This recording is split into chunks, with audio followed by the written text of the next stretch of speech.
The difference between humans and dinosaurs is dinosaurs had no say in the asteroid that came from outer space and landed on them. Humans, by contrast, built their own asteroids and then decided to drop them on each other. Let's get one thing straight though. Our nuclear weapons are like water guns compared to the asteroid that killed the dinosaurs. The dinosaur impact was equal to 10 billion Hiroshima atomic bombs. Not 10 million, 10 billion. That means if we detonated every single bomb there has ever been, it would pretty much equal a firecracker in comparison to that one impact. Now, if that impact didn't wipe out all life on Earth, then any nuclear war between humans certainly isn't going to do so. Nevertheless, it can still cause a hell of a lot of destruction and death and wipe entire cities off the map. The problem with humans is we seem to be given a certain level of intelligence by nature, but not the wisdom to match. For all our technology and innovation, we are just a species of ape whose brains are designed for the African savanna. We're social and tribal animals that have instincts and behaviors programmed into us. And like most other animals, we fight over resources, territory, and to assert dominance, etc. And none of that has changed, yet we just have better technology and understanding of science. But science and technology is evolving so much faster than our brains, it's impossible to keep up. Humans being humans means often that technology and knowledge goes into making weapons and tools which we can then use against each other in more devastating and efficient ways. And apart from a few instances of opposing tribes using these weapons, for the most part, we've refrained from using them.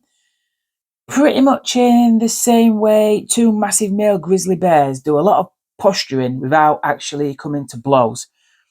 This is because they both know that they've each got immense capacity to inflict horrific wounds on one another, and that's something both want to avoid. But occasionally, that's not enough to avoid conflict and a fight breaks out.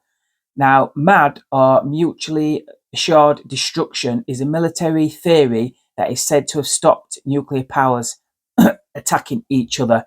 And it works for military powers much in the same way as it works for grizzly bears. But we've also been riding on a massive wave of luck. And on more than one occasion, a split-second decision by one individual has been the difference between detonating a bomb or not. Luckily, they've chosen not to so far, including this instance on the 26th of September 1983 during the Cold War. Soviet satellites reported that the Americans had launched a strike against them. Now, Russian protocol meant immediate retaliation with their own strike.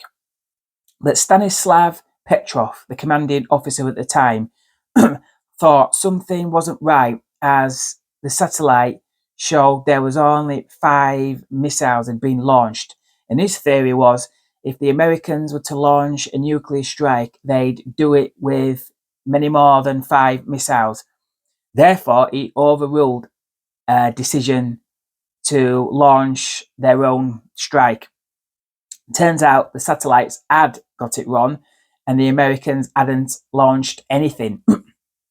He, along with others now, has been described as the man who saved the world. Well, we can't keep relying on the common sense of a few individuals to avert us from nuclear disaster.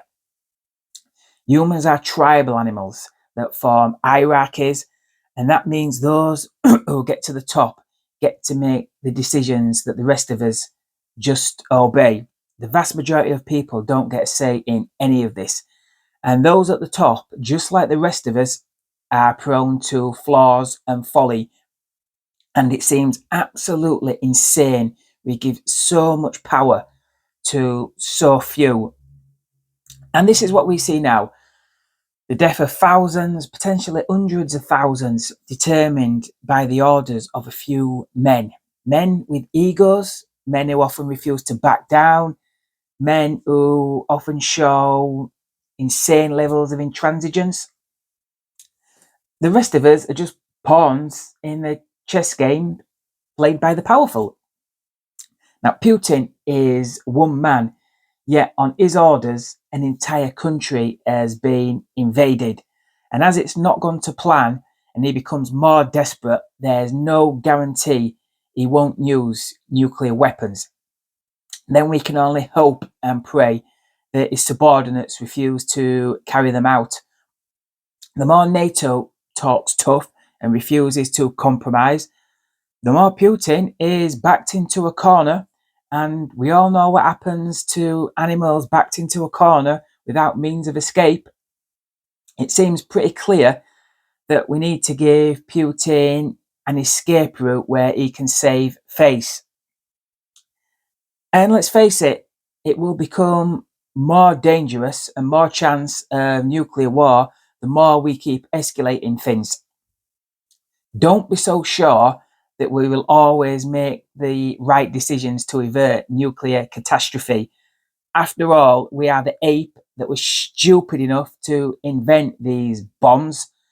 So don't assume we won't be stupid enough or mad enough to use them on each other again.